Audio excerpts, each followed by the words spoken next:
All right, so welcome everybody. Welcome to the video class here. I'm super, super excited to get to share this with everybody. I'm really, really passionate about the journey that I've had with my gastric sleeve surgery and just all of the success, and now I can't wait to share it with everybody else. So the purpose of the video class tonight is to help you make the decision on whether or not this is going to be the right decision for you to follow the journey and to have either sleeve or bypass surgery. Either way, it's going to kind of be the same thing.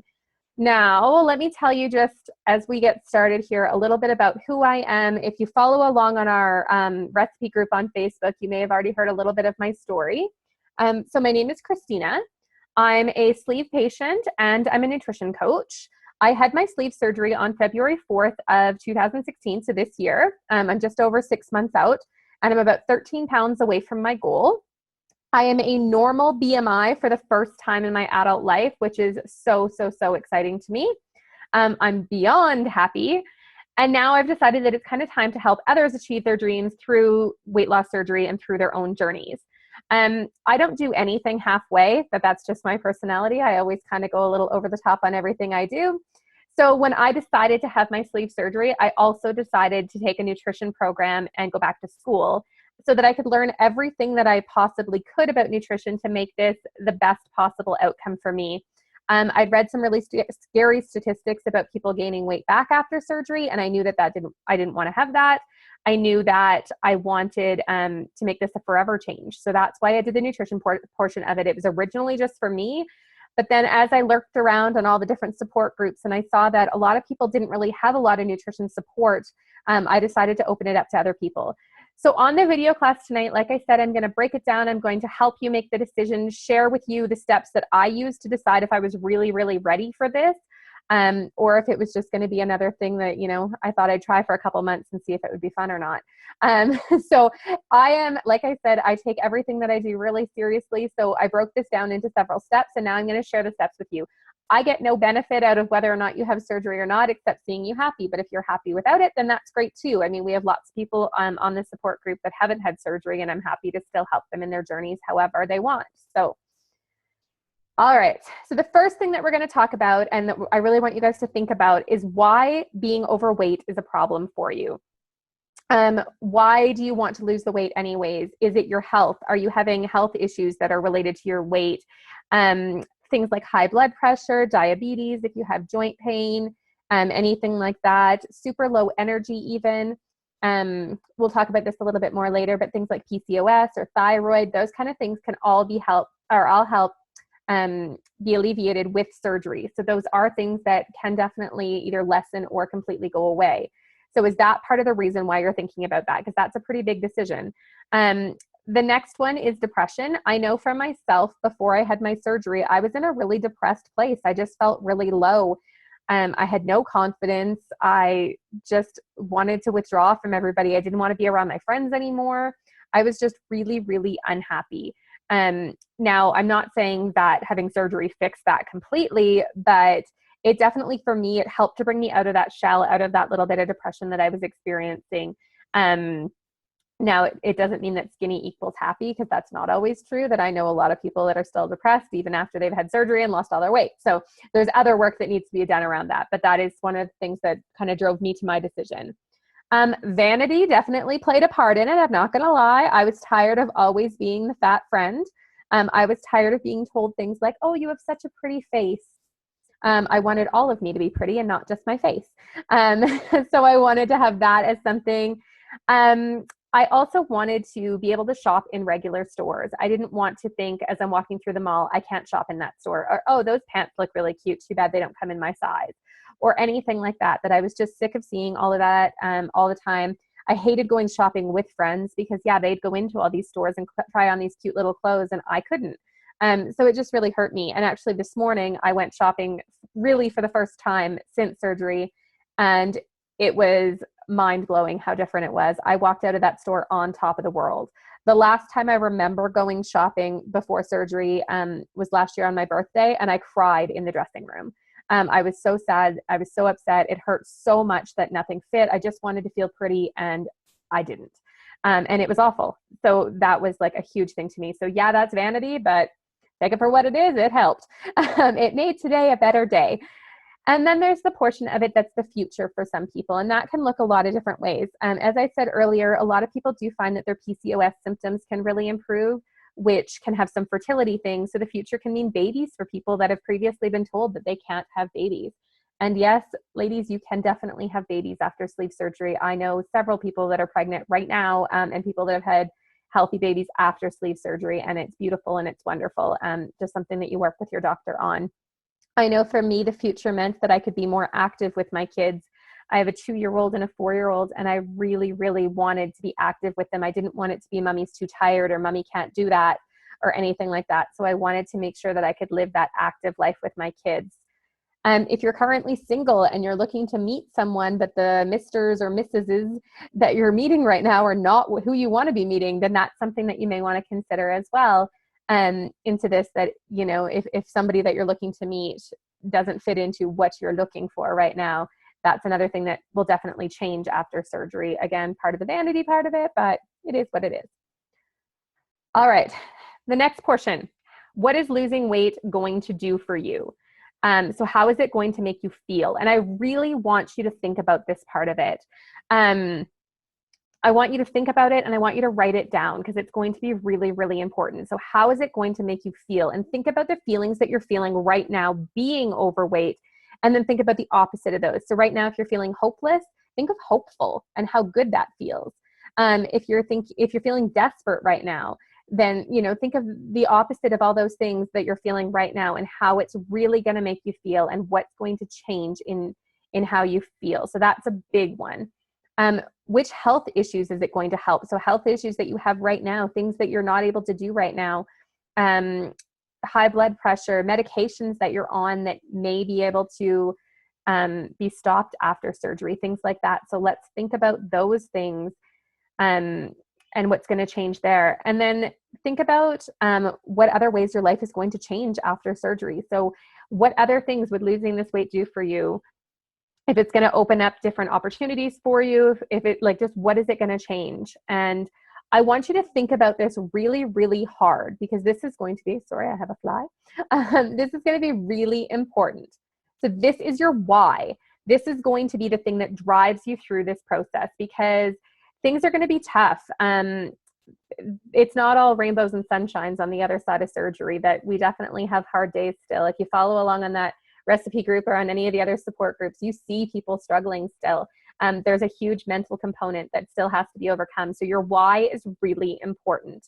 I want you to write it down, and I want you to send it to me or send it to someone or post it somewhere that you're going to see it all the time, and come back to it often. My why is literally on the background of my phone so that I see it a million times a day, so that when I'm struggling, I can look at it and be like, yes, this is why you're doing this. When I'm stuck in a stall, when I was on liquid diets, because liquid diets are no joke, they're really, really hard.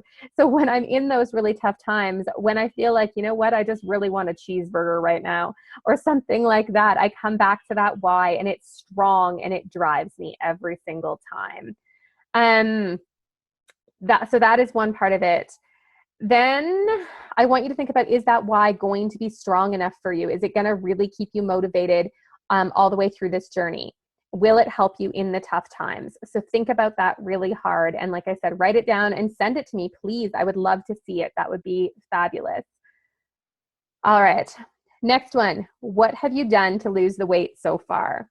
So this was a big one for me before surgery, that I really, really had to think about this. Had I really given it 110% to lose the weight, or, you know, had I maybe given it 50? So for me, I know how many diets had I tried. I had literally tried every diet out there.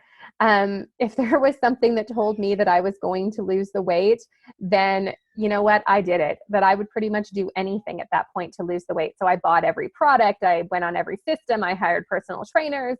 I had done so much to lose the weight. So yeah, I felt like I had truly given it 110%. Are you active is another thing that I would ask yourself. Now, if you have something medical that's holding you back from being active right now, then I wouldn't, you know, stress this one too much. But for me, I didn't have anything holding me back. And was I active? Yes. I had worked with personal trainers. I had bought, gym equipment. I had done all kinds of things, and I felt like I was really giving it my all, and it just wasn't working. Then how long do you stick with things is another thing to consider. If you're one of those people that you want the quick fix, that, I start a diet, I do it for a week, and if I don't get instant results, I give up on it. Well, and fortunately and unfortunately with surgery, it's not reversible. So you can't go back in time and change this. So once you've made this decision, this is something that's with you forever. Yes, you can still have poor eating habits. Yes, you can gain your weight back, but you're never going to change that you've had surgery. So you want to keep in mind that this is a forever thing. So just know that your commitment needs to be there. And this is not just eat less and lose weight. So I do want to just touch on this part of surgery, that sleeve surgery or bypass surgery are not restrictive surgeries. They are metabolic surgeries. So they actually reset your entire metabolism. So you're getting a brand new fresh start, and that is how you're going to lose the weight. Yeah, the restriction will help, but if you know people that have had lap band surgery, lap band is a restrictive surgery, whereas sleeve surgery is actually a metabolic reset. So that's how it's going to be different. So that's something that you really want to keep in mind. So let's move just to the next one. Let's talk about your dedication and your commitment. So like I said before, this is going to be a complete lifestyle change. It's not just eat less of the same foods and see success. So you need to think about how committed are you? And on a scale of 1 to 10, there are going to be certain foods that you are going to have to say goodbye to forever. And I'm not kidding that you really have to say goodbye to. Things like soda are a no-go after surgery. Anything with carbonation is a no-go after surgery. For me, a couple of the things that my body just can't tolerate anymore, I can't do coffee anymore. I get severe heartburn when I drink coffee now, so I've had to say goodbye to coffee forever. One of the girls on the support group today posted that she's 4 months out and she tried eating watermelon today, and it was nope, not happening, and she loved watermelon. So it won't go anymore. A lot of sweets, people find that they just, even though we're not supposed to have them, if they try them, they make them super sick. So are you prepared to never have a piece of pie or never have a piece of, cake or whatever again? Because those things are real possibilities after surgery. Also, when it comes to your commitment, think about the liquid diets that are coming up for you. Pre-op is usually 2 weeks of liquid diets, 2 full weeks of only liquids. That is no joke. It is so hard because you still have a normal full-size stomach and you are trying to live on just liquid for 2 weeks. So it can definitely be a struggle. So you want to make sure that you're committed and that you're ready for it. Post-op, it can be as much as 4 weeks of liquid diets post-op, depending on your surgeon and depending on your program. So again, just something to consider where your commitment level is, because you want to make sure that you're not cheating on those liquid diets because they're really for your benefit. So another thing just to consider. And like I said before, this is not going to be a quick fix. Yes, you will probably lose weight pretty quickly after your surgery, but the stats are really scary on how many people gain weight back after surgery if they don't make the complete lifestyle change. It's somewhere between, and I mean, every surgeon kind of keeps their own stats, but somewhere between 30 to 50% of people gain their weight back 2 to 3 years after surgery if they're not changing their lifestyle. So like I've said already, this is not just eat less, lose weight.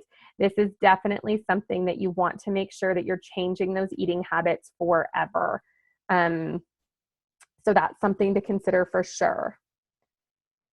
So if you think that you're ready for this, if you think that, you're fully committed and you're ready to give this a go, then the next steps, the first thing you're going to do is talk to your doctor. This is probably going to just be your primary care doctor if you haven't got the referral to the surgeon yet, if you're still in the very baby steps of this. So you're going to want to talk to your doctor first. Ask their opinion on what they think. Do they think you're a good candidate for this? Do they think, sleeve surgery or bypass surgery is something that you could be considering? You then want to call your insurance. If you have insurance that may cover this, call them. Why not ask if they cover any sort of bariatric surgeries? That's definitely something that you can ask about and see if it's an option for you, or if you are going to be looking at paying out of pocket for this. Just things to think about. The next thing that you're going to want to do is you're going to want to find some info sessions that you can go to. If you're doing something through a local hospital, your hospital or program may often have info sessions that you can go sit in on. Sometimes they'll usually have the surgeon there talking about it, of course, and sometimes they'll have other post-op patients there. talking about it. Ask as many questions as you can. Think anything that you're concerned about, anything that's holding you back a little bit, and ask them. Now, I had surgery in Mexico, so I didn't have a local info session, but my surgeon does Skype info sessions. So I was able to get online with him and have a video conference with him and ask him all the questions that I wanted to. He also has the Facebook support group that I was able to jump on and ask a whole bunch of questions. The other bariatric support groups have also been really, really good to ask questions on and just kind of get an idea of how life is really going to change after surgery. So get as much information as you can, gather whatever you can. And then I'm going to say this one, choose a surgeon. And this is kind of foreign for some people because some people think, well, this is the surgeon that I was told who I was going to have. But if you go to meet your surgeon and you get a bad feeling about it, or you ask some questions and he or she tells you things that you're not happy with, you have a choice. That is not the only surgeon out there. Sometimes if you're stuck in the insurance loop, you may not have a lot of options, but if you're self-pay, there are a lot of options. And even sometimes with insurance, there's a lot of options. So know that you're not stuck where you're not happy. And like I said, ask the questions. And if they tell you something that doesn't sit right with you, that I know some people, I've read stories of, you know, I really wanted sleeve surgery, but my surgeon pushed me for a bypass. Well, ask why they're pushing for that. Don't just take that. It's your body. It's your decision. So choose your surgeon. The next step after that would be to join the support groups. So whatever support groups you want to be a part of, join them and ask questions. Be active on them. It doesn't matter that you haven't had surgery, that there's a lot of people on support groups that are just there kind of lurking, asking questions, seeing what it is. I know for me, being on the support groups was huge. Seeing people's before and afters, and not even just the way that their body had changed, but the way that their body language had changed, how happy they were. I love, love, love looking at before and after pictures, because in before pictures, people look so uncomfortable. They look so unhappy. They look downright angry sometimes. And then in their after pictures, they're glowing and they're beaming and they just look so, so happy. And I love that so much. So that is part of the reason why I hopped on support groups a couple months before I even booked my surgery. I was on there lingering and lurking and just seeing what was happening. And it definitely helped me to make my decision. It showed me how unhappy I was in my own skin right then. And that, like I said, I mean, I was still trying other options, but they weren't working for me. So it helped me to make the decision to move into booking my surgery and having my surgery. And then I'm going to suggest to talk to loved ones. Now, some people keep their surgery really, really private, and that's okay. That if you want it just to be you that knows about it, that's totally fine, and that's your decision. But I do encourage you to tell your family members at least about it. If you don't want to make it public to everyone, then let your family members know that. But if you talk to your family members and kind of see where they're at with it, it's really nice if you can have their support with it. If you have a spouse that you're cooking for, eating with as well, it's really helpful to chat with them and get them on board. They may not change their habits right away, and that's totally fine. It took my husband a few months to really change his habits. But he was on board with my surgery, at least, that I was, you know, really thankful for that. That it took some conversations. I'm not going to say convincing, because I wasn't in the business of convincing anybody that I was going to do this or not. It was my decision. But it was nice to have him on board with it. It was nice that he was by my side during my surgery. It felt really good, and I felt really supported in the early days when things were tough for me, you know, in recovery and figuring out what to eat and when and all that kind of stuff. It was really, really nice to have him on board. And then my parents and my in-laws and everybody else that I chose to tell in the beginning. I didn't tell a lot of people right away, but the few that I did tell, I was happy that they were supportive. So I would encourage you to talk to those people. All right, so now if you are on the Recipes for Weight Loss Success Facebook group, I'm going to go Facebook Live on there. So if you've had any burning questions that have come up in this video class, things that we can talk about, if there's some things that you're still a little bit unclear of, I didn't answer on purpose. I didn't go over any of the potential side effects of surgery because I'm not a surgeon, so I don't want to go over those. But those are questions that I would really encourage you to talk to your surgeon about if those are some of the things that are holding you back. I just really wanted to talk about the mental journey of this and how to make the decision of whether or not you're ready to move to those next steps or not. So if you feel like you're ready for them, then I'm so excited for you. I'm so excited to follow your journey. And if you know what, if you've watched this and you think maybe this just isn't for me and maybe I'm not quite ready for there, or maybe my commitment level is only a 4 right now, still follow along on the group. Like I said, we have tons of people on there that haven't had surgery. And, you know, if you're just in a different part of a weight loss journey, I'm happy to still have you around and help you out and, you know, still share the recipes and everything with you. So thank you for joining me. And like I said, I will be on Facebook Live now for about 30 minutes. So if you want to hop on there and ask any questions, I will chat with you soon. Bye, everybody.